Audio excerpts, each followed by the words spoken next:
So, my guest today is a marketing professor at Indiana University's Kelley School of Business. She's a repeat guest on Modern Financial Wellness. Dr. Jenny Olson, welcome back to the show. Thanks so much for taking the time. I appreciate it. Yeah, thank you so much for having me. I'm really looking forward to this conversation. Likewise, likewise. So last time you were here, we talked about couples and money, broadly speaking, and we focused on the benefits of merging finances, which is really enlightening and useful. We touched on this concept last time of financial infidelity, but I asked you back to maybe dig into that and then explore a little bit more. You recently published a study titled Financial Infidelity Asymmetry predicts couples' financial and relationship well-being, which is always a long-winded, title to a study.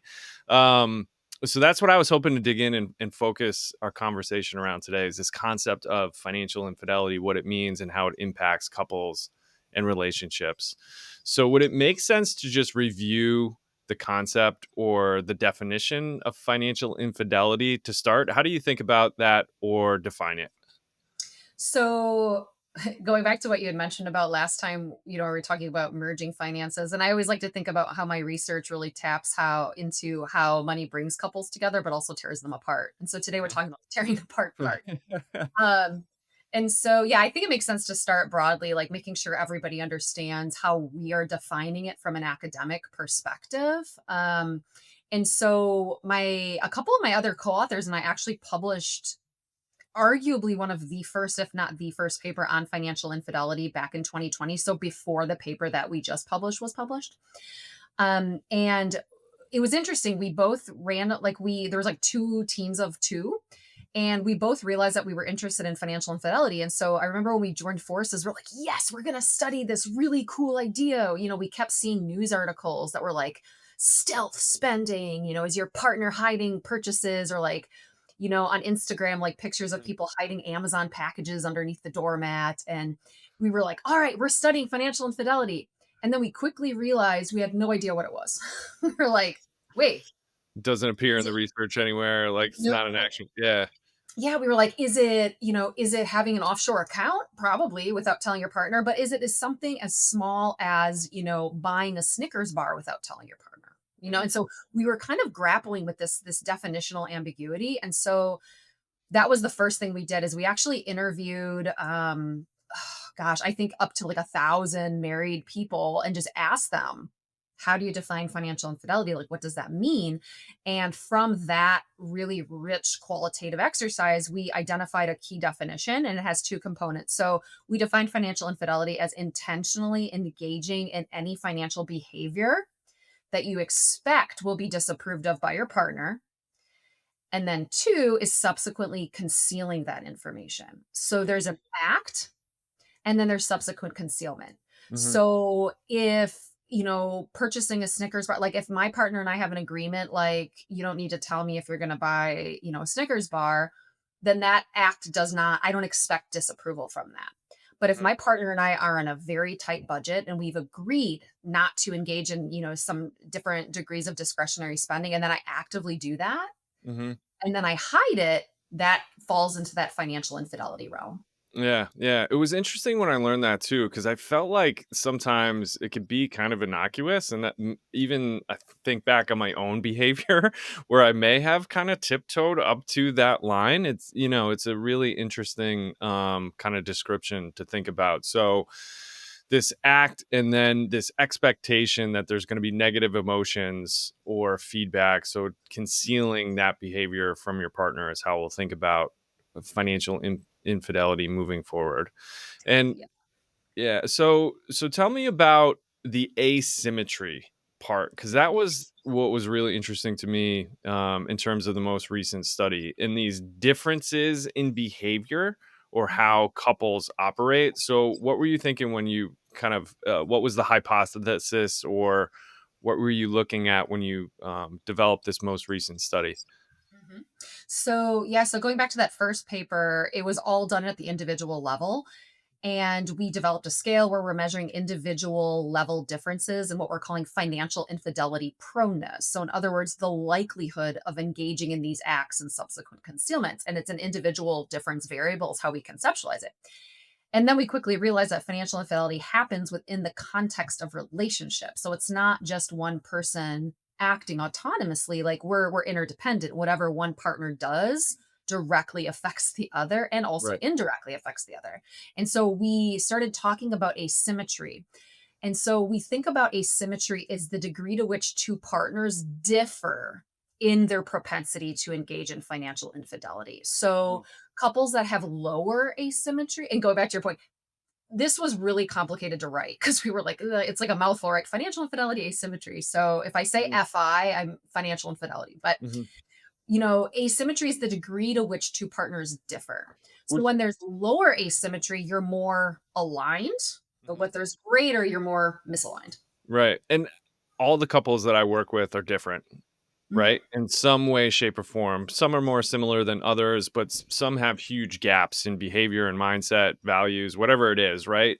Everybody that I work with has these differences. So you're looking at the level of asymmetry or the level in difference and how they are prone to financial infidelity. Is that right?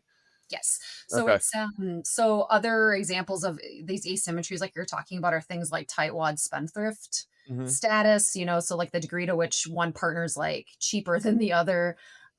Self-control. Sometimes one partner has a lot of self-control and the other partner doesn't, Hmm. and they struggle more with temptation. And so we were really interested in specifically this financial infidelity asymmetry, and Hmm. we did consider some of these other asymmetries, but we do find that financial infidelity asymmetry is a really robust predictor of some of the different outcomes that we looked at. And what was it a robust predictor of? So we found that the greater the level of asymmetry between partners, so the more different we are in our tendency, like one partner is much more likely to engage in these behaviors than the other. It predicts lower total assets. Like you Mhm. have less money in your bank accounts. We had bank account data. You report lower subjective financial well-being, so you just feel worse about your finances Mhm. together. And then the third one is relationship satisfaction. So the more different we are, we're just not happy in our union. Right. So if there's asymmetry within a couple, meaning one partner is highly prone to financial infidelity and the other is not, you're going to have less money and be less happy. That's what you found? Yes. Yeah. Yes. Yeah. Yes. The more the divergence is. So in most of it's correlational. So the Uh-huh. greater the level of asymmetry, the worse off you are. Yeah, yeah, which I guess makes sense, right? That would seem to make sense. What's interesting to me, you mentioned the different predictors, specifically tightwads and spendthrifts. And I was thinking about this in my practice. Again, all the couples that I work with are different, and some of the clients that I work with are very different in mindset, behavior, attitude, where they come from. They're totally different people. And I work with some tightwads and spendthrifts that those differences in them of themselves have become very challenging, and they're doing the work to try to move through that together. And I'm always very impressed at how open and honest a lot of those couples are, right? So I'm thinking to myself, here are two different people that are struggling with money, but they're here, they're at the table, they're doing the work, and there's no financial infidelity or secrets.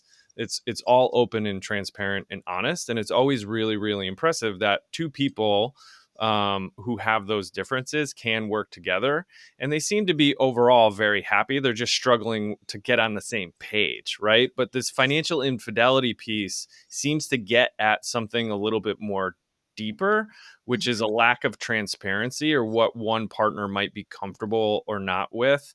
Can you tell us a little bit more about that? So you just brought up a really interesting point about how sometimes these asymmetries might be positive, right? Like there could be complementary skills, but also this idea that, like in the case of Tightwad Spendthrift, for example, I might own that about myself. Like, yeah, because Tightwad Spendthrift is defined as the degree to which you find spending painful. and Right. We usually should later. define that real quick. I say that I'm familiar with the book Tightwads and Spendthrifts by your colleague Rick. Yeah, yeah, great book.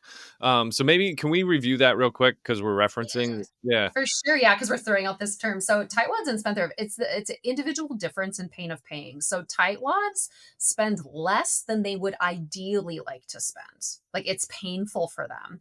Whereas spendthrifts spend more than they would ideally like to spend. It's not painful enough in some Mhm, ways. And the really funny part is they tend to marry each other. So Scott Rick, Deb Small, Eli Finkel, who are some of my co-authors on our paper on the joint bank accounts, they find that they call it fatal fiscal attraction. Like these opposites tend to marry each other. mhm. And then it predicts, not so happy outcomes. Sure. And so that's one specific scenario where this complementarity maybe isn't so good, just like what we're finding. So we do find that tightwad spendthrift is correlated with financial infidelity proneness. Mhm. Asymmetry is at about like it's like a small-ish correlation, like point 0.2. So the more different you are on tightwad spendthrift, you tend to be more different in your asymmetry as well. That's interesting. So perhaps because you are opposite, you're just kind of anxious about what your partner is going to think because you recognize that they're different, they think differently, they operate differently, and perhaps I'm more inclined to maybe keep things a secret from my partner. Yeah, and that gets into so we haven't looked at this before, but one of the big we think drivers of this, anticipated well, it's the anticipated disapproval. Like I'm afraid to tell my partner about these things. Like maybe it brings up some guilt or shame.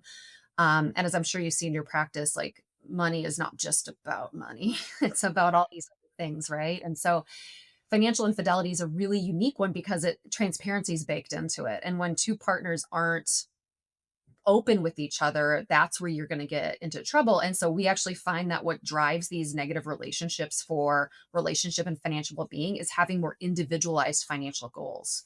Right? You're just not coordinating. If one partner's not bringing their full selves to the table, it's difficult to coordinate for goal pursuit.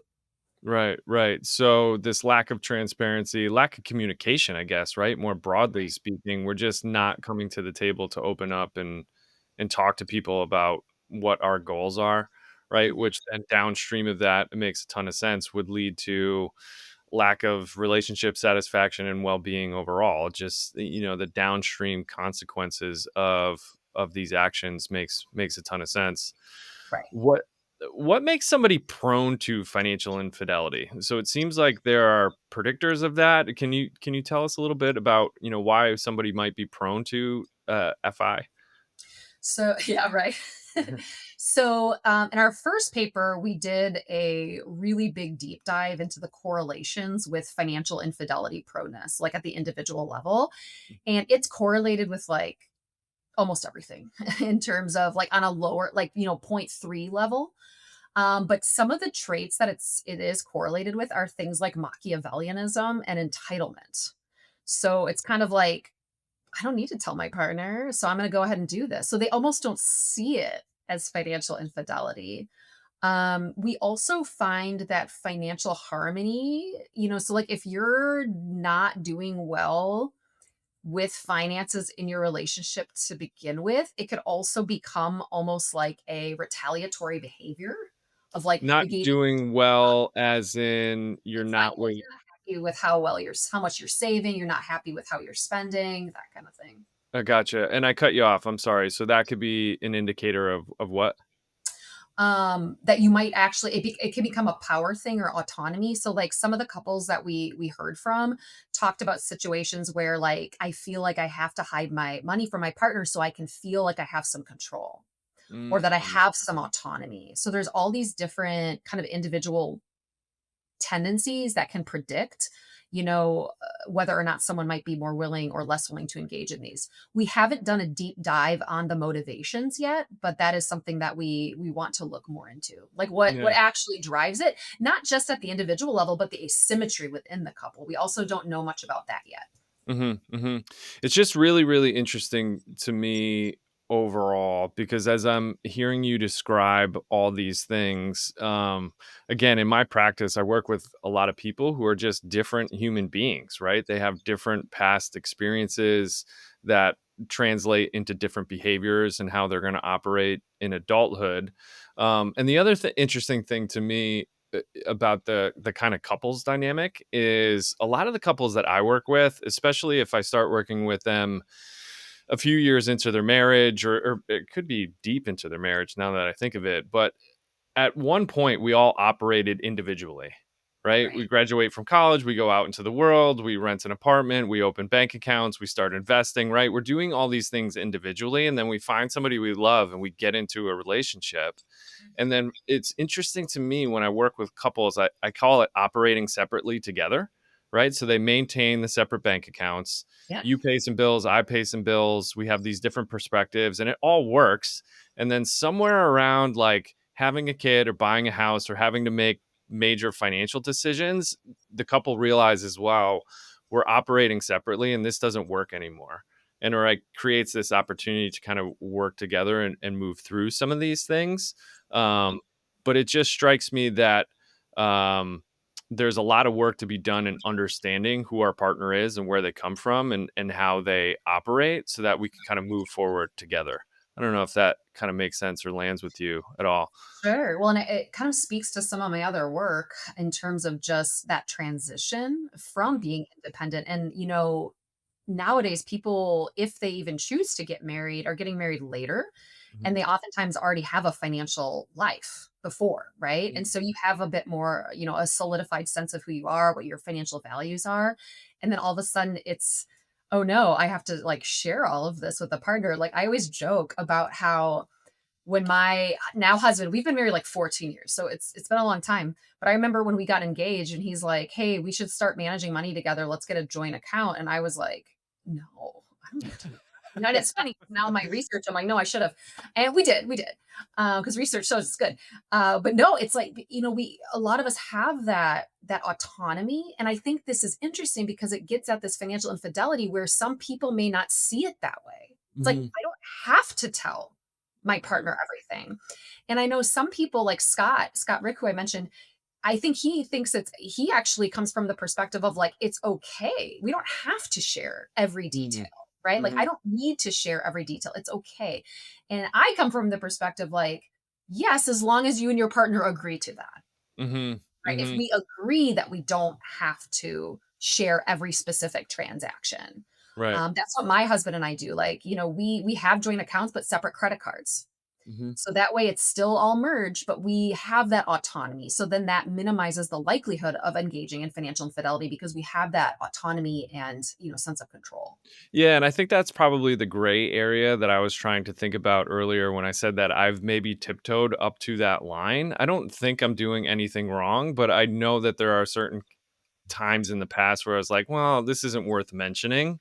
Mhm. And it wasn't worth mentioning because I didn't want to have the discussion. Not that I even, it's not a big deal and my wife and I have a great relationship and we're on the same page a lot of times when it comes to money, but it's like, you know, it's really nuanced and interesting to me and there's a lot of gray area in that space where you have to be careful, I guess, is Mhm. kind of the disclaimer. um Yeah, no, and I love that because like there is so much we don't know in terms of research in this space. We don't know Mhm. a lot about these dynamics. And like you said, like, what is that line? Like, what is the tipping point? How can we identify that? I suspect it varies for each couple.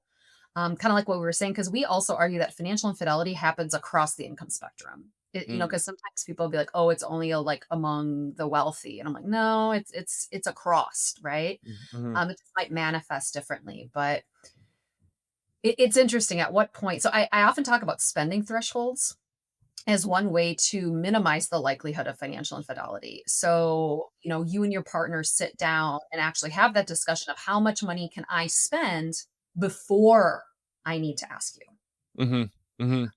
And that number varies for different couples. It might vary over time within the same couple. And I think that almost helps you prevent getting into that gray zone of, hmm, Right. should I mention this or not kind of a thing. Yeah, but trying to find that balance, right? I like the way that you described Rick mentioning before about not having to tell Mhm. your partner about everything you're doing. I mean, some people might be listening to this and thinking like I just have to disclose everything. It has to be everything on the table all the time, every purchase, and that feels kind of cumbersome, right? Right. Transparency is good, but at what point is it, kind of cumbersome and actually hurting the relationships? Trying to find that balancing act where you have some parameters, where you're Right. in agreement and you're aware of what's going on, but you don't have to feel like you're being studied and accused and watched. Right? Nice. Yeah, exactly. Where somebody's tracking all of your expenses and calling you on everything. That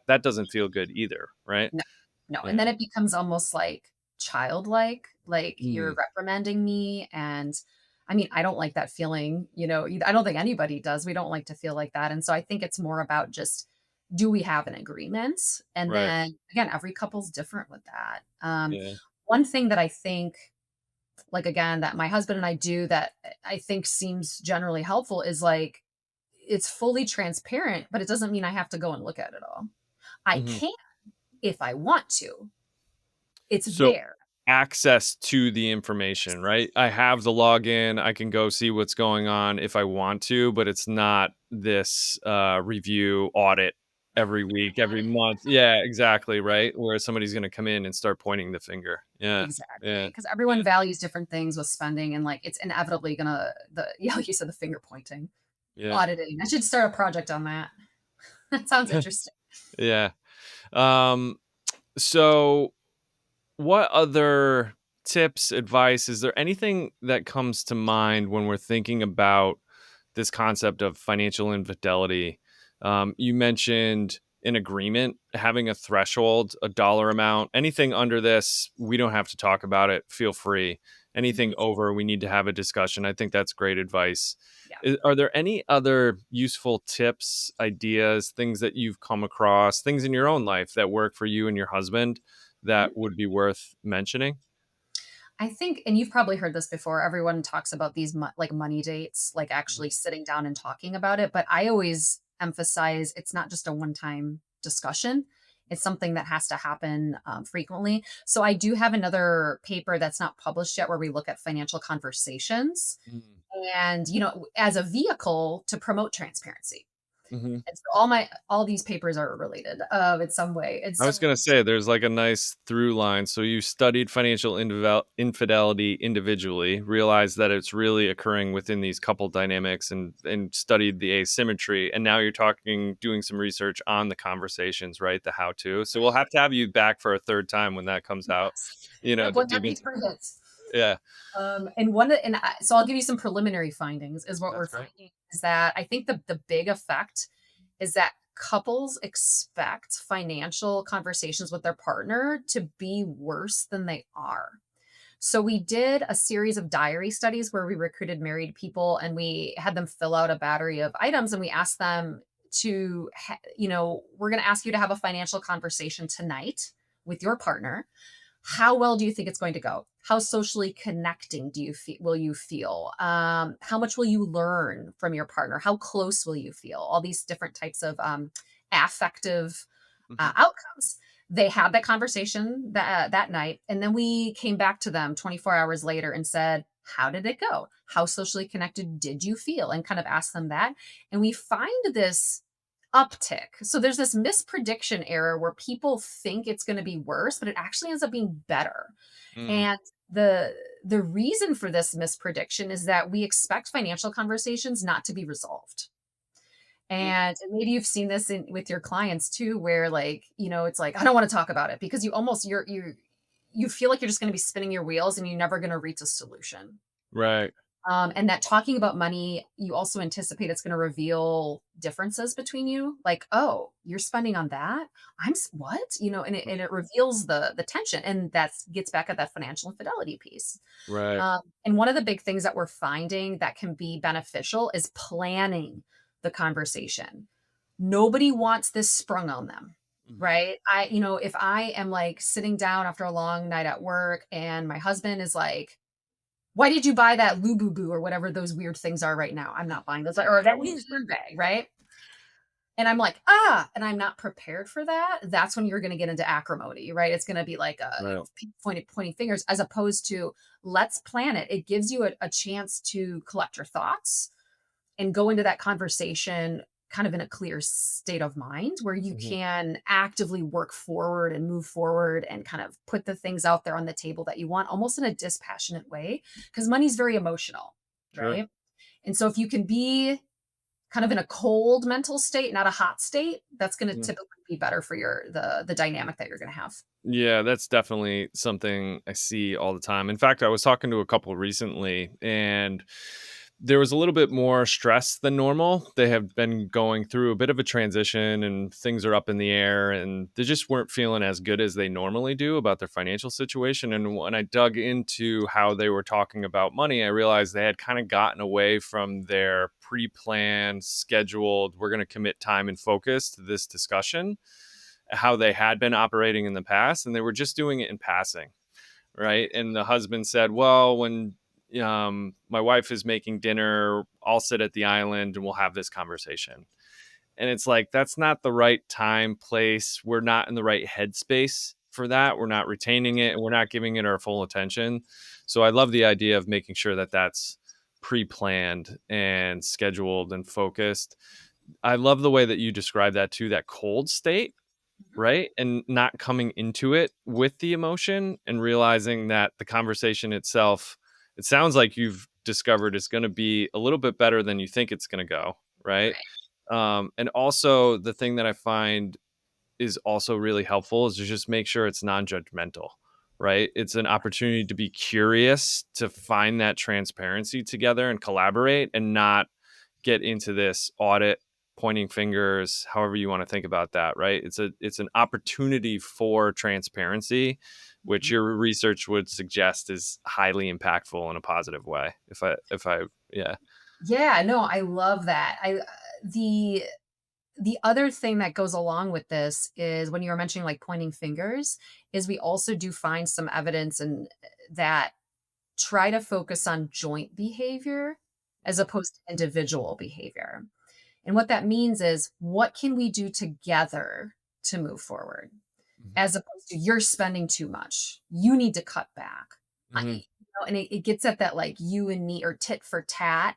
Mhm. Uh, there is another framework that we've used in some of this work that highlights the distinction between communal and exchange norms.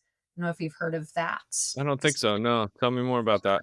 Yeah, I'll kind of give a high level. So, marriage is typically communal. Mhm. So, two partners respond to each other's needs because they have a need. There's no questions about, like, do you actually need this kind of a thing? Whereas an exchange norm, it's more tit for tat. I do this for you because I expect you to return the favor. So, Scorekeeping? like, yeah, scorekeeping. Like, I'm going to cook dinner tonight because I know you're going to do it for me tomorrow night, as opposed to I'm going to cook dinner because I know you're stressed. Mhm. Like, there's no like prepaying for future favors kind of a Mhm. thing. And money can get into that exchange thing, right? Versus the communal pot of like, we're in this together. We have a shared pool of resources. Even if you have separate accounts, you still have shared resources. Like you're having to make household decisions, right? Mhm. But exchange norms are more common in business, right? I'm going to pay you for a service kind of a thing and I get that in return kind of versus, like we are in this together. So it's really important to maintain that joint mindset. Mhm. You are in this together. My husband tells me this all the time. And so I fall for this stuff as well. We are on the same team. No, like I'm like this rugged I was like, I've got my PhD, like I'm financially independent, all this sort of, and he's just like, we are on the same team. You're right. It's not a competition. We have children, like we have to work together on these things. And so it's Yeah. always remind yourself like you're on the same team. Yeah, that gets reminds me of something you said earlier, the retaliatory nature of somebody's own perception of their current financial status. I forget how you described it, but it's like I don't feel like I'm where I should be, or I don't feel I should be further along. We should have more money, whatever the description is. So I'm going to start keeping score of all the great things that I'm doing and point the finger at you and all the negative things that you're doing. Maybe it's spending or credit card debt or whatever it is. And it's just that is not a right place for healthy communication and moving forward together, right? Right. It's not a teammate type of mentality, right? Yeah, When that's you a get into you versus me versus Mhm. we. right? Mhm. Yeah, so I mentioned retaliatory spending, like, sometimes people are like, "Well, you spent that on a new video game. I'm gonna go spend this on a night out with my friends." Mhm. And yeah, again, it gets at that tit for tat kind of back and forth, which typically is not constructive for relational health. Yeah, yeah. And the couples and money thing, it's always interesting. We could talk about budgeting and spending, but it's also support within the household, right? So, keeping score on the nights out with the girls or the guys or, whatever, you played golf or you went shopping or whatever the case might be. I mean, it feels like money kind of blends into the household and it's a big, important part of the conversation. But there's also these other things that need to be in place so we can have a healthier conversation about money. It's like, I've seen sometimes where people might be arguing about money. And it's like, is this really about the money or is there something else going on? So it's just like being aware of what else is going on in your household and your relationship and how you're supporting one another can be beneficial and, help people move forward as well. Oh yeah, the money is never about just the money. Right. I always say we don't come to the kitchen table as blank slates, right? Mhm. We've grown up in households watching, caregivers and parental figures navigate this before us, and then you just kind of learn these different dynamics. And so you money for different people represents different things, and that's always a good first conversation of like, where do you hope to be? Mhm. Is money something that is fun and spontaneous and like when you get it, you can spend it? Let's go on a vacation and indulge and treat ourselves. Other people, money is about, having a safety net. Mhm. It's much more, like preventative measure. We need to have a rainy day fund. Like we save money just to save it. Mhm. And as I mentioned, they tend to marry each other. Yeah. Yeah. So, to some extent, but yeah, it's never just about just the money. Like you got to dig a little bit deeper. Yeah, and it's also again, I think you bring this up where it's a great opportunity for us to leverage each other's strengths and support one another where maybe there's a deficit, right? So usually there's one person that's very skilled and capable of keeping track of the budget, right? So that person should probably be the CFO, and that doesn't give the other partner the excuse not to pay attention or be aware, right? But just because you're opposites, you have different experiences and mindsets about money. How do we work together and support one another so that we're moving forward together, right? It's an opportunity, it doesn't have to be a negative, right? And if the research is accurate, we're probably with somebody that has opposite strengths as we do, right? And ways of looking at this. So, yeah. Yeah. Is there anything else related to financial infidelity, in particular? Did we skip over, gloss over that you want to click Think we into? covered the big stuff. I think one interesting space we don't know a lot about yet. So I guess one of the big caveats for our paper that I want to make sure I put out there is it's not, so we talk about the asymmetry a lot, but symmetry can look different as a function of the level of financial infidelity. So like two people might be pretty much both low in financial infidelity proneness, or you could have two people who are really high, but they're the same. And Mm, so I will say that our research, we really only look at couples where both partners are low in their tendencies and compare them against couples where there's a little more asymmetry. We don't observe in our data very many couples where both partners are really high. And we mhm. kind of assume it's because they don't work. If you have two people that are raging financial infidelity people, they're probably just not together, Divorce. right? So that yeah, they're divorced. And so that is but it was interesting because we went into the project thinking, wouldn't it be interesting if they're actually really happy? Just like Mm, the two couples that are similar on the low end, what if they're actually really happy because they both have this understanding of like, yeah, we're both doing it, why mm, not kind of a thing. yeah. Um, but we just don't observe enough of those couples, and so future research will have to delve into that a little bit more. But at the end of the day, we really do argue that it's the asymmetry. It's the difference between the two partners that seems to matter more than just the level. Because we do find in a couple of experiments that having one person engage in financial infidelity within the pair is just as bad as both. Mm, So it's really, we're, there, and then the rest of our studies, it's really about this discrepancy. So anything you can do to align your goals, align your preferences, we believe is going to be good for your financial and your relational well being. yeah. And you've seen in your past research, which we've talked about, merging finances, a lot of openness, transparency, making sure you're on the same page, good first steps towards a path to a healthy relationship with money, not keeping secrets. I mean, it boils down, it seems so simple. I read through your work and it's like, yeah, that makes a lot of sense. If you're keeping things from your partner intentionally because you think they're going to be upset, that might be a good indicator that you know, there might be some trouble on the horizon, right? Right. Yeah, yeah. So, Jenny, we really appreciate your time and your work. It's super applicable to the work that we do, and the work that I do with clients. So you've studied this financial infidelity piece. We've talked about merging finances. I'm very excited to talk to you about those conversations around money. I'm really interested to see what that looks like when you put it out. Where should people go to check you out, your work, any websites, social media, anything you want to promote while you're here? Sure. Yeah. I have my personal website is jennyjenolson.com, and that's where I have links to different papers. And so people can check that out. Google Scholar, you could find all of my papers as well. I have different social media accounts, not as active at the moment outside of Instagram, and mostly it's kids. So, but yeah, I would say jennyjenolson.com. Awesome.